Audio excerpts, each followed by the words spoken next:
So I'm on IG, I'm scrolling through AI slop and then gamer slop, and then I come across this post. So we've got a group of Australian researchers who managed to use human cells in order to fire in a specific pattern to play the game Doom. Now, if at first glance you see this, you are gonna think this is pretty wild, and you might not sympathize with femboys, but you would agree with this comment that this seems quite crazy. However, I'm going to do the thing that scientists always do and say that, well, it's not that cool. So, first of all, if you're thinking about neural networks, you're probably thinking about the AI and not the neurons in the brain. They're not really the same, but for it was pretty much how AI was inspired from the brain.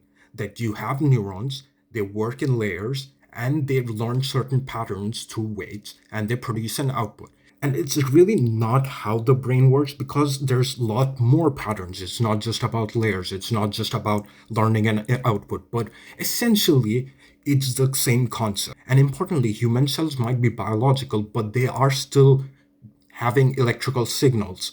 And we actually knew about this for a long time, so long that some dudes made up this equation that I haven't looked at for maybe 10 years. And so, what I'm saying is that this is cool, don't get me wrong, but it's not crazy. It is expected. It is something that can be done just based on how the simple processes work. But if you do find this wild, I'm sure you'd like to know I wrote a book about this. In fact, I wrote a trilogy about this. And this story features an alien robot who uses human cells in order to form a brain.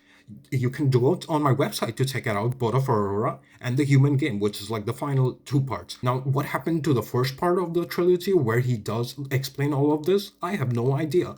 But if you do want to read what I wrote, you can go on my website. The books are free.